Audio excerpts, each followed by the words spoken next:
కడపలో నిర్వహించిన మహానాడు కార్యక్రమం విజయవంతమైందని తెలుగుదేశం పార్టీ కర్నూలు జిల్లా అధ్యక్షుడు తిక్కారెడ్డి తెలిపారు. జిల్లా తెలుగుదేశం పార్టీ కార్యాలయంలో ఆయన మీడియా సమావేశంలో మాట్లాడుతూ ఎన్నికల సమయంలో ప్రజలకు ఇచ్చిన సూపర్ 6 పథకాలు త్వరలో ముఖ్యమంత్రి చంద్రబాబు నాయుడు అమలు చేస్తారని తెలిపారు.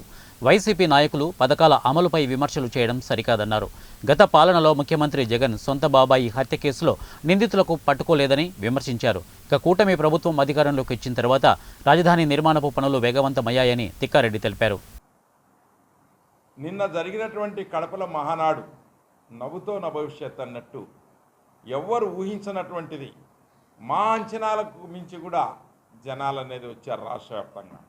అందులో కర్నూలు జిల్లా నుంచి మేము ఇచ్చిన టార్గెట్లను మించి ప్రజలు కానీ, నాయకులు కానీ, ఎమ్మెల్యేలు కానీ, మంత్రులు కానీ అందరూ కూడా ఒక్కొక్కరు ఒక్కొక్క అంటే ఇదిగా తీసుకొని అందులో మనకు దగ్గర జిల్లా కాబట్టి వచ్చారు.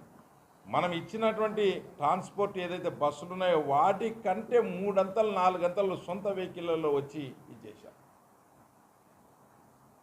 దీనికి నిన్న మనం ఆ సభా ప్రాంగణంలోకి రావడానికి దాదాపు 2-3 గంటలు పట్టే పరిస్థితి కూడా వచ్చేసింది చాలామంది లీడర్లకు. ఇందులో మన కర్నూలు జిల్లా నుంచి వచ్చి అన్ని ఉమ్మడి జిల్లా అయితేనేమి, కర్నూలు జిల్లా అయితేనేమి వచ్చినటువంటి నాయకులకు, కార్యకర్తలకు ప్రత్యేక ధన్యవాదాలు. అలాగే చంద్రబాబు నాయుడు గారు అధికారంలోకి వచ్చి 1 ఇయర్ అవుతా ఉంది. మనం రేపు 12వ తారీఖు వస్తే వైసీపీ వాళ్ళు చిన్నగా బ్యాండ్ మొదలుపెట్టారు. ఏది వెన్నుపోటు తినమంటారు, పన్నుపోటు తినమంటారు, కన్నుపోటు తినమంటారు. మేము చెప్తా ఉన్నాం, నిన్న మహానాడులో కూడా చెప్పాం. మీరు 5 సంవత్సరాల పాలనలో ప్రజలకు ఏం పనులు చేయలేదు, అది వేరే విషయం. మీ ఇంటిలో మీ బాబాయిని ఎవరు చంపినారో తీర్చలేనటువంటి అసమర్థుడు సీఎంగా 5 ఏళ్ళు నువ్వు నిలిచిపోయావు.